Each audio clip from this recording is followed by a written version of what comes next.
answer was pretty simple. And it is Counsel not for responsible. the lead prosecutor. My question was pretty simple. Sorry. Your Honor, ang depensa po ang nagtanong kung mapapatunayan na nag-commit ng betrayal of public trust, kung sasampahan pa ng impeachment ulit at sinasagot lamang po ng testigo, Can we get- consummated na ang betrayal of public trust dahil may kausap ng tao na pumayag na to execute the President, the First Lady, and the former Speaker. That's precisely the ground for our motion, Your Honor. Can we get the ruling, Your The Honor? motion to strike off is denied. Let the answer of the witness remain in the records. That was his answer, counsel. However,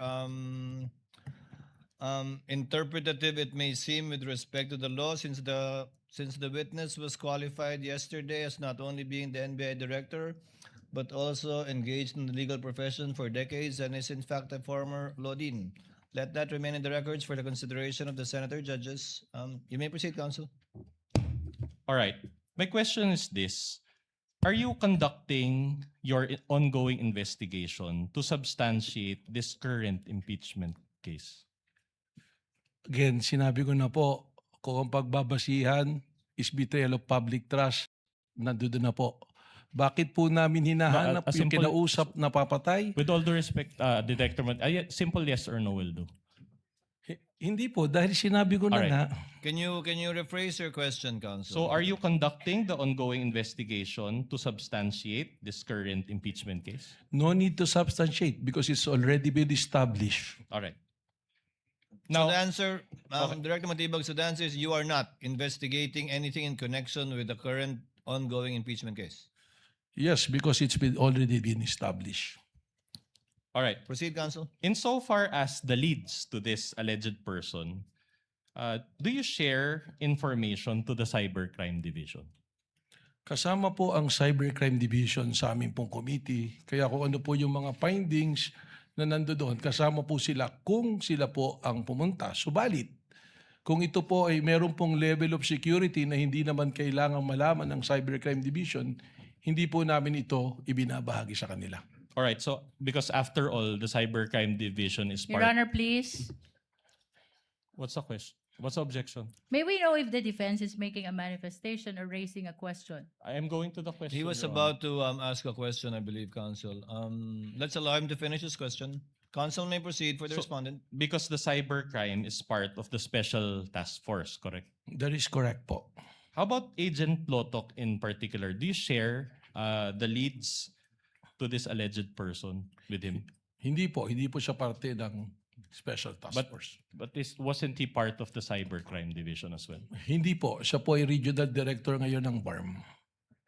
Yes. But he was once part of the cybercrime division. Dati po yun nung hindi pa po ako Alright. director. Now, let's go to the special task force that you mentioned. You have one team leader and two assistant team leaders in your special task force, correct? Tama po. Alright. And then how many members from the NCR? Ang NCR po, yung po ang buong division na kasali at ang tumatayo po na representante nito ay yung kanila pong regional director. But you mentioned that they are members of the special task force. In your estimation, how many from the NCR are involved? Ang NCR po, we give the freedom to the regional director kung ano pong aksyon ang kailangan niya aksyonan at ano pong team ang kanyang bubuin for purposes of doing a particular investigation in relation to the said task force po. Your Honor, may we respectfully again ask that the court give a directive to Director Matibag to give a more responsive answer. My question is how many? So he can May I comment, Your estimate Honor? a number. Counsel for the respondent, the question was how many? The answer of the good director was it depends, and it would depend on the NCR regional director how many he would assign. Witness will answer if he knows. If he does not, he may so respond as well.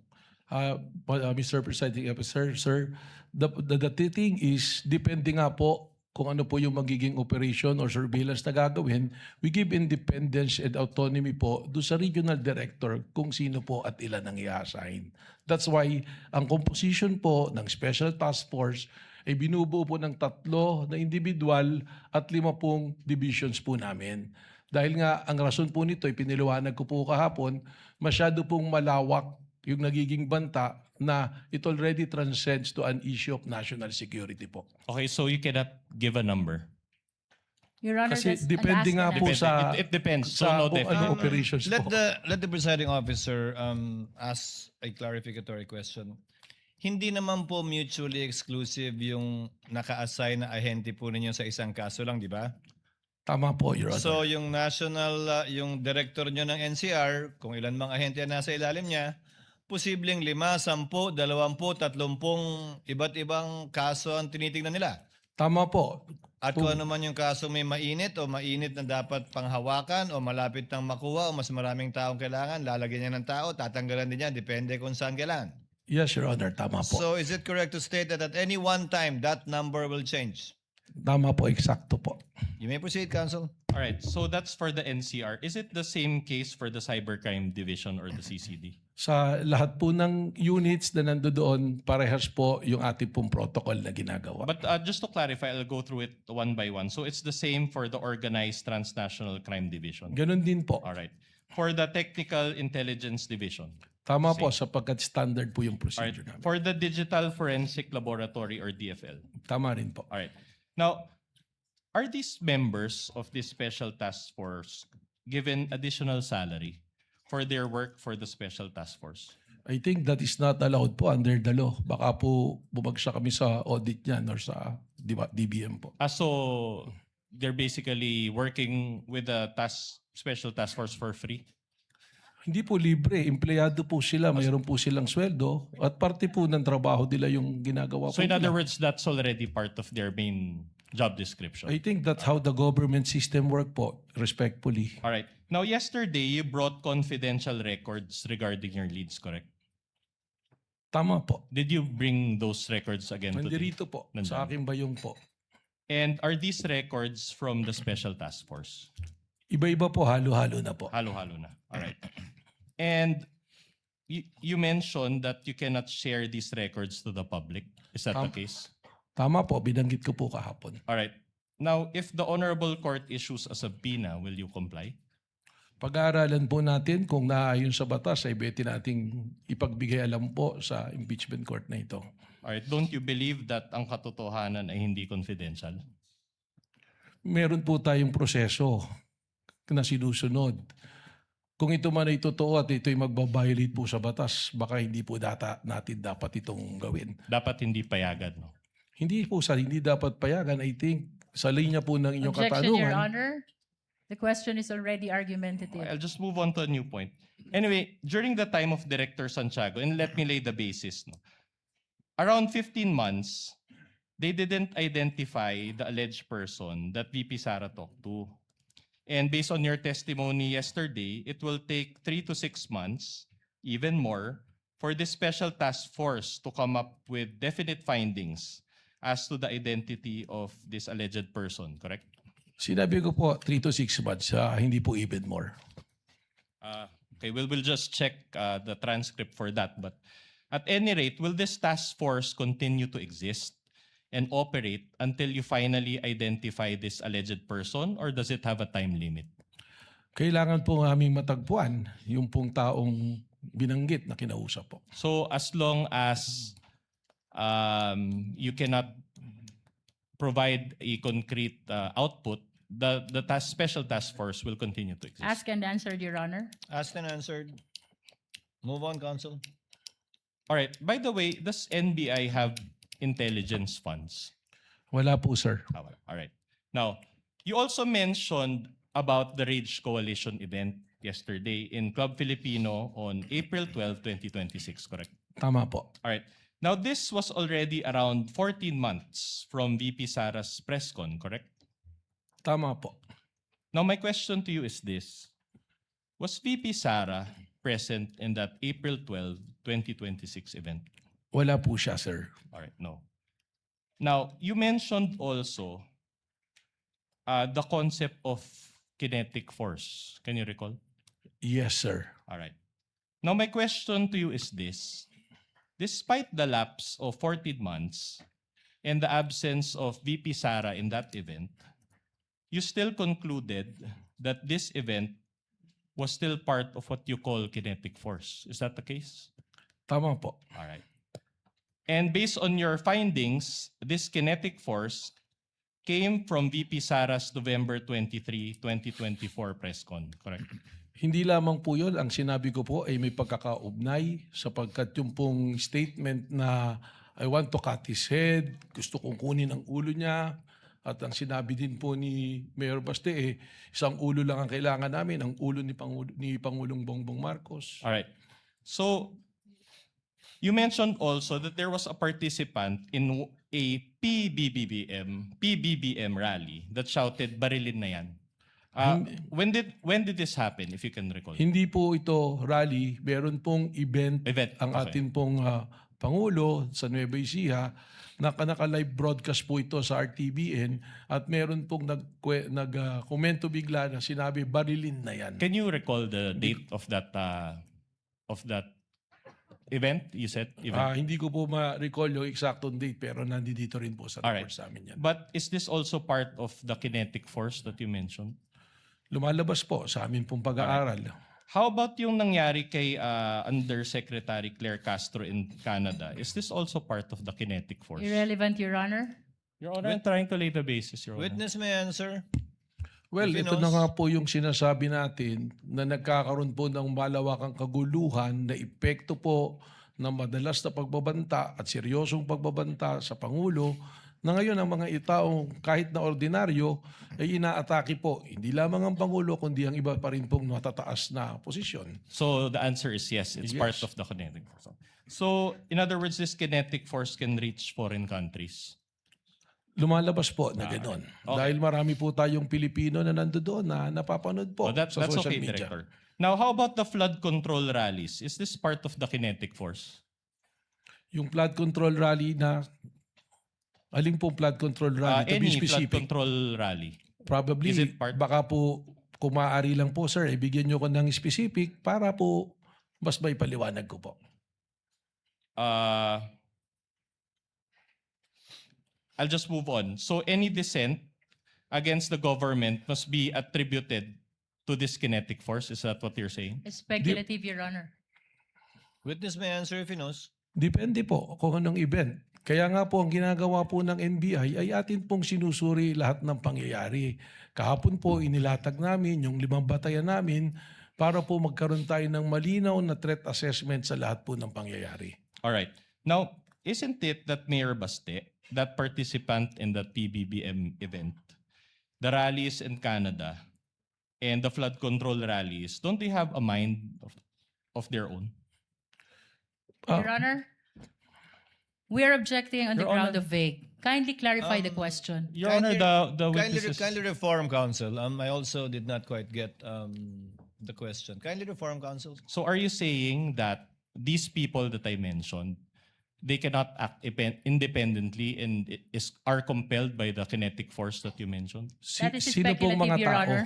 Mayor Baste, the participant in the PBBM rally, the rallies in Canada, and the flood control rallies. Una po, there's no PBBM rally. No, sorry, PBBM event. Sorry, I stand PBBM corrected. event, yung sa Canada. Tsaka, yun nga po, alin po bang flood control? Babalik ko lang po doon, pasensya na po sir, para po mas makontextualize po nating mabuti.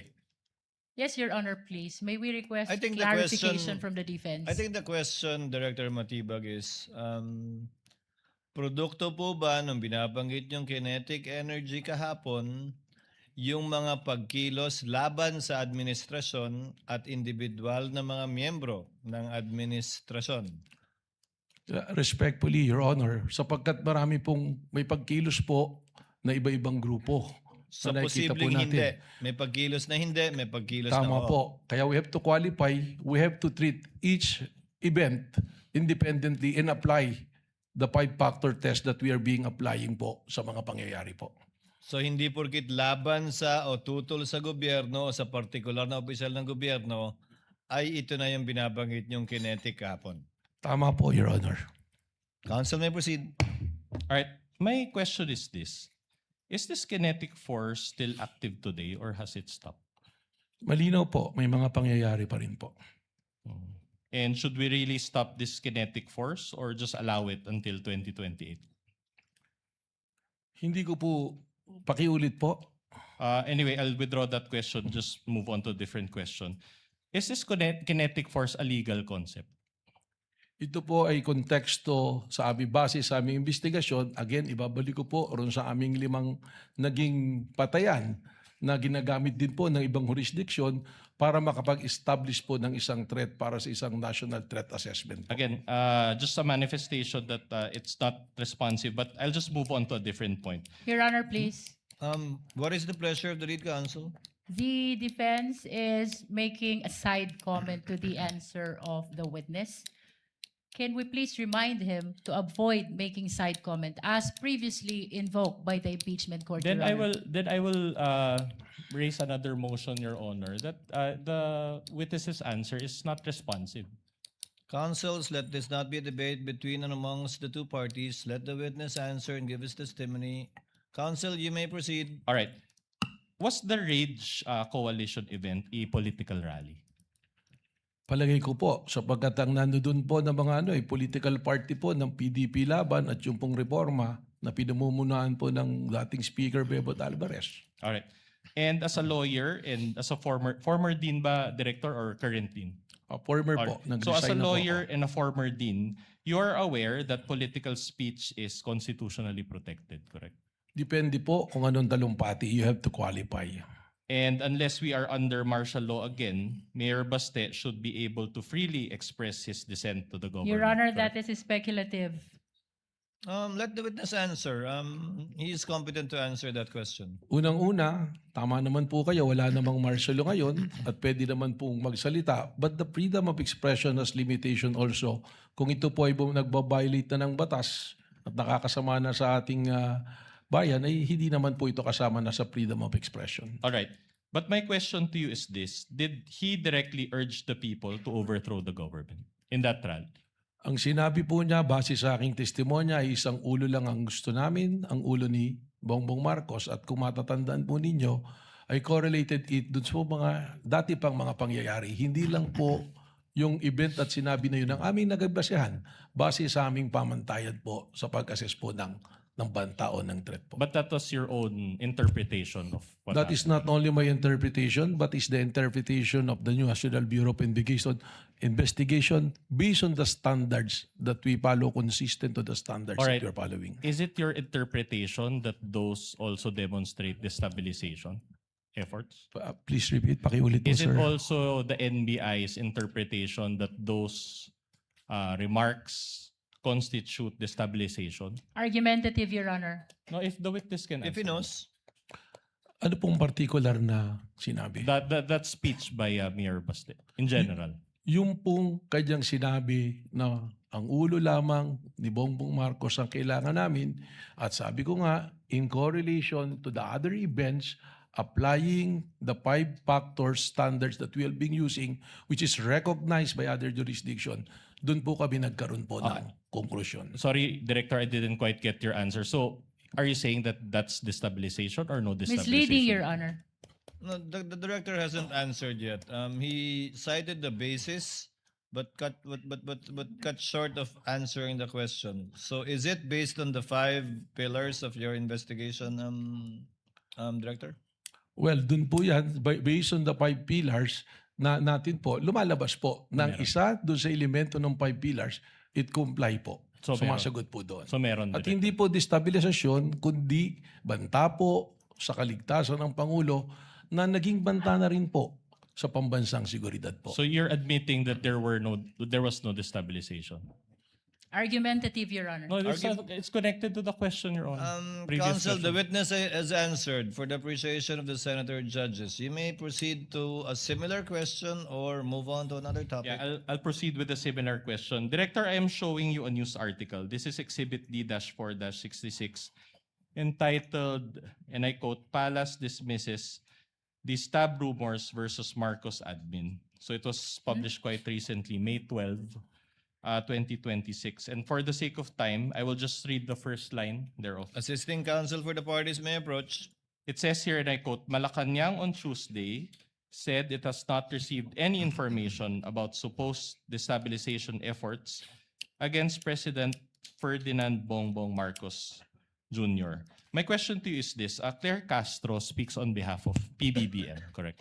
Being the spokesperson, tama po, sir. And based on her statement in this news article, there has been no destabilization efforts against PBBM, at least as of this date, correct? Well, baka po dapat tingnan natin yung buong konteksto because under a security cluster, may pinag-uusapan po dyan. Maaaring ang tinitingnan niya na walang destabilization, there is no destabilization from the rank of men in uniforms. So hindi po natin masasabi na yun na yung kabuuan talaga. All right. I'm showing you another recent article, Exhibit D-4-67. This article is June 12, 2026. So again, quite recent. And again, for the purpose of time, I'll just read the title. It says, Sara Duterte, I won't grab Marcos's position. My question to you is this: isn't this news article also consistent with no destabilization efforts that Claire Castro previously mentioned? Base po sa aking binabasa, baka mas maganda po si Vice President Sara Duterte makasagot dito because she's speaking of a state of mind. Sa isip po niya yan eh. But if you know, you Your cannot. Honor, may I comment? What is the comment of the lead prosecutor? The witness never said that there is destabilization. As a matter of fact, what he said during the earlier question is threat to the life of the president amounts to threat to national security. Now he is being asked about these pictures concerning destab. This is misleading, Your Honor. Asked and answered. The observation of the lead prosecutor is noted. It was not an objection, counsel. Proceed, counsel Alright. for respondent. Now, yesterday, you identified an unsigned and unnotarized document which allegedly pertains to an affidavit of Arturo Las Cañas. Correct? Yes, sir. All right. Now, if you know, is this the same Las Cañas who appeared before the Senate in 2016 and 2017? Yes, sir. Okay. So, in fact, this is the same Las Cañas who was charged by the Senate panel led by then Senator and still Senator Panfilo Lacson with a recommendation for perjury. Is he not? Hindi ko po nabalitaan yung kung sinarge siya ng perjury. But if it's on record, then the answer will be yes. All right. Well, he was, or maybe we can confirm it later with Senator Judge Lacson. But, and this perjury was committed during a Senate committee hearing, if you know only. Well, siguro po doon natin na lang ilagay doon sa affidavit po na nabasa ko. No, the May I only comment, question Your is Honor? the May I perjury, if you know only, that the perjury that was recommended for charging Your Las Honor? Cañas. I have no personal I'm not yet done, knowledge. Your Honor. I think, Your Honor, the witness is incompetent to answer that If question. he knows, counsel, I asked think Your the Honor. witness already said that he's not aware of it, but that if it is on the record, then most likely it is true. That was the response of the witness earlier. All right, I'll just move on to a new point. Now, allow me to read a statement of Senator Lacson, and then I'll ask questions thereafter. May we request, Your Honor, that the witness be confronted with a document if I think the defense is reading from a document? Yes, Your Honor. We will provide The the hard guidance of the copy. witness, Your Honor. We will provide the hard copy, and then we'll also show the soft copy on the screen, Your Honor. Assisting counsel is authorized to approach All right. I will read. from both parties. I will read and I quote Senator Lacson. Ang may papayo ko lamang kay SPO3 Las Cañas, kung ang layunin ng inyong quote-unquote extrajudicial confession ay mapanagot sa ilalim ng batas si Pangulong Rodrigo Duterte at iba pang personalidad, marapat lamang na maliban sa inyong salaysay, may maipakita ka pang bukod at ibang ebidensya.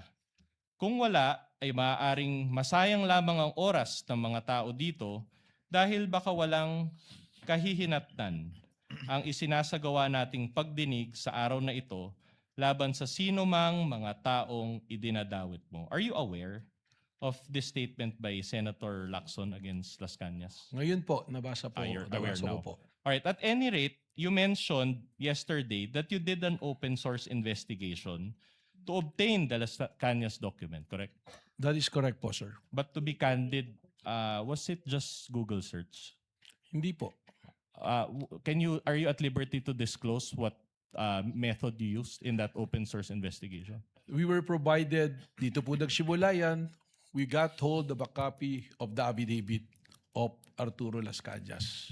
With the permission of counsel for the respondent, the chair will allow the intervention of Senator Judge Lacson, given that his name was mentioned, in fact, not only alluded to, but mentioned by counsel for respondent. Senator Lacson is recognized to give a manifestation. Thank you for allowing me to interject. Maski hindi naayos sa unan yung pahayag kanina. Kasi ang worry ko, pag inupuraw ako doon, interpolate ako ni Senator Lapid. So, having said that, anyway, levity aside, Mr. Presiding Officer, basahin ko lang yung portion ng committee report kasi I chaired the Committee on Public Order when we investigated the EJK. And indeed, I will confirm that Arturo Las Cañas retracted and changed his testimony. No? After several hearings, nag-retract siya. But hindi po ako nag-file ng perjury. Gusto ko lang i-correct yun. Ang recommendation po sa Roman numeral number 6, recommendations, part po ito ng committee report. Ano? In view of the foregoing, the committee recommends the following. 1, amendment of the revised penal code to increase the penalty for the crime of perjury. Yun po yung context na dahil committee report ito, nagre-recommend ako na i-amend yung revised penal code, particularly sa krimen ng perjury. Pero gusto ko lang i-correct na hindi ako nag-file ng perjury. Thank you. for that The clarification. manifestation is noted. Counsel for the respondent may proceed. To search for that Las Cañas document. Ito nga po, yung pong dokumento, we got hold of it. Sabi nga po natin, meron po kami mga tinatawag na amin pong mga informants at mga source. It was provided to us. Nung ibinigay po sa amin to, hindi naman po ibig sabihin ay amin kaagad itong paniniwalaan. At tama po kayo. That's okay. I can ask subsequent questions regarding to that. So actually, my question is, after you had obtained this document, did you subpoena Las Cañas to verify the contents of those documents? Hindi po, sapagkat he is nowhere to be found. That's enough. So without verification, you decided to believe the contents of the document that you obtained? Again, ibabalik ko po ron sa 5 nating factors. Isinama lamang namin po ito, isa dun sa mga factors na sinasabi po natin, yung pattern of violence na tinatawag. At doon po, doon sa paragraph 270, sinasabi nga po na may kinalaman sa extrajudicial killing si dating Mayor Sara Duterte at in fact, ang sabi pa nga niya, huwag nyo nang barilin, kidnapin nyo na lang. Pero bago po kami dumating doon sa punto na gamitin yun, tingnan na po namin yan. Alright. Sorry to interrupt you. So the short answer to my question is yes. Pakiulit po yung Alright. tanong ninyo. The question is, did you decide to believe the contents of the document without verifying it with Las Cañas? Yun nga po yung sagot po. Opo, hindi Yes. kaagad. Kaya po ikinikwento ko nga kung paano po namin nagamit yun. Alright. So hindi po kaagad namin pinaniwalaan. Okay. Your Honor, may I just manifest that the defense is actually misleading already the witness. He kept on raising the question, did you believe right away? When as a matter of fact, the witness is explaining. Your Honor, I never meant sorry. Counsel, with all due kindly respect. let the lead prosecutor finish. The witness has been saying that he did a lot of things after receiving the affidavit of Las Cañas, to the extent of going over the 5 factors that he testified to yesterday. But after that first question, so that means yes. The defense said yes. To his question, did you believe to that right away, to that affidavit? The position of the witness, Your Honor, is no. Short Because- rejoinder, Your Honor. Actually, asked and and answered by the witness. That is his response, counsel for respondent, to your question. Yeah. Move on, counsel. Yes, Your Honor. We are satisfied with that answer. But another follow-up question. So without verifying it, sorry. That's misleading, Your Honor. Allow him Sir, to finish the ju- question, counsel. just on What the is the point- pleasure of Senator Judge Yes. Cayetano? Just on your ruling, may be clarified because the question was, pinaniniwalaan mo ba? Ang sagot niya, hindi ka agad. So counsel was asking for yes or no. I just want to be clarified. hindi pinaniwalaan agad, does that mean afterwards pinaniwalaan mo na or never mo pinaniwalaan? Just so that the record is clear. Just that clarification. There should be no. Thank you, Senator Judge Cayetano. Alan. Witness will please answer. Yes, Your Honor. Kaya ko nga po ikinikwento yung buong pangyayari para po makita kung paano po kami dumating dun sa punto na ginamit po doon sa pattern of violence yung pong affidavit na ito. So, liwanagin ko po Director Matibag. Opo. Hindi nyo agad pinaniwalaan nung simula, pinadaan nyo rin sa inyong SOP sa investigasyon, kalaunan, pinaniwalaan na ninyo at sa ngayon, pinapaniwalaan po ninyo yung nakasaad dun sa dokumentong yun. Kalaunan po, ito ay ginamit na namin na isa sa basehan po doon sa pattern of violence pagkatapos po namin idaan sa proseso po. So, pinaniwalaan nyo na, Sa ngay- pinanghawakan nyo na, kumbaga. Sa ngayon po, tama po, Your Honor. Okay. And pinapaniwalaan niyo yun without issuing a subpoena to Las Cañas and clarifying the matter with him. Asked and answered, Your Honor. It's a different question, Your Honor. We're already at this Witness point. witness may answer. Pakiulit po. So, you mentioned na pinapaniwalaan niyo na siya ngayon as clarified by the chair. So, are you saying that pinapaliwanaan niyo na ngayon without issuing a subpoena to Las Cañas and verifying it with him? Hindi po nag-issue ng subpoena kay Las Cañas, pero meron pong naging verification process. All right. But not with Las Cañas, who is the author of that document. As and answered po, Your Honor. The presiding officer would like to remind the witness to kindly avoid making a ruling for and behalf of the presiding officer. Pasensya na po, Your Honor. But the gentleman would have been correct. The presiding officer would have said the same thing. Thank you for saving me the trouble. But try to avoid that, Director Matibag. Sorry po, Your Honor. All right. Thank you. thank you. Counsel may proceed. All right. Director Mr. Dio identified 2 videos and you related it with the alleged pattern of behavior of VP Sara, correct? The first video that you showed, I think, involved the sheriff. Tama po. All right. But that incident, will you confirm that that incident took place on July 1, 2011? Yes, long time ago po. So around 15 years ago. Tama po. And did you still find it relevant to use that video? Under po dun sa 5 factors namin, ang tinitingnan po natin sa pattern of violence is the historical behavior. All right. Kasama po yun. With the permission of counsel for respondent, what is the pleasure of Senator Judge Ontiveros? If I may, Mr. Presiding Officer, before the defense moves on to a next question, just to ask a follow-up question of the previous topic. On this matter?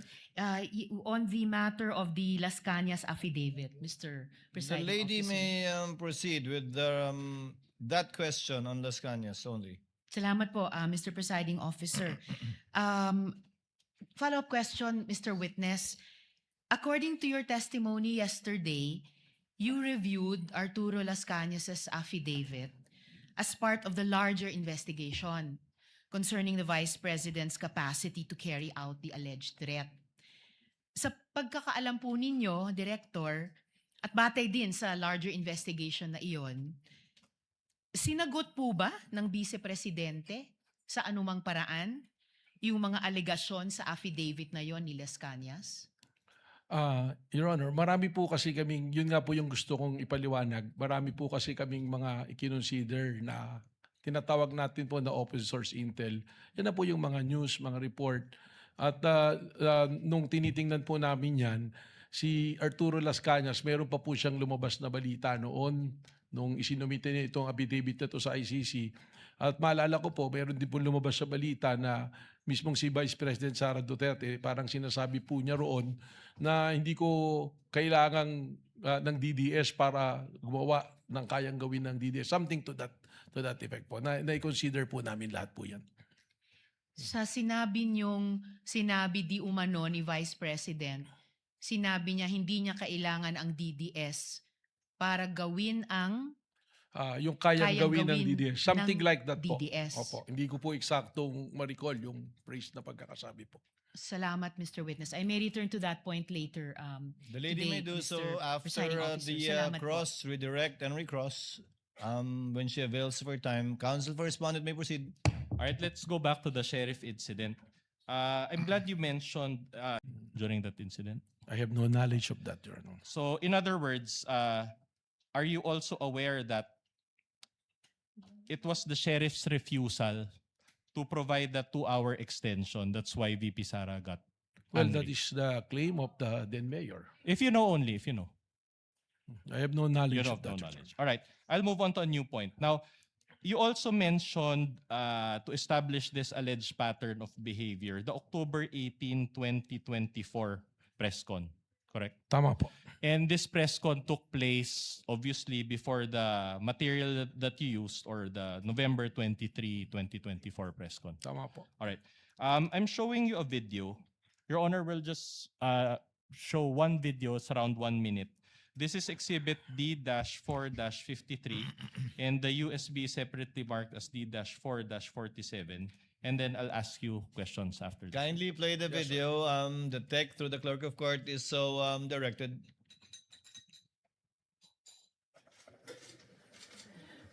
Inulit ng bata, louder this time. Mr. President, can I have your watch as a graduation gift? Nasagot niya. Why? Why will I give you my watch? At that point, may sakit na ako. Wasn't feeling very well. Nandun lang ako, nakakatayo ako dun kasi may gamot ako. Gusto ko tanggalin yung ulo niya ba?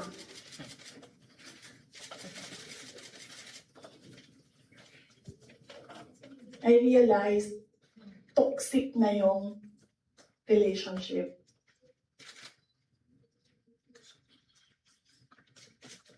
And it did not help na itong dalawang katabi ko, tumawa pa. Pinagtawanan pa nila yung bata. And I saw the humiliation sa face ng bata. I wanted to help him. Gusto ko sabihin sa kanya, itong relo ko na lang, relo ito ng Vice President, ito relo ng Presidente, pero I hope this will do. And then I realized na baka mas lalo mapahiya yung bata if I do that. So I just imagined myself cutting his head.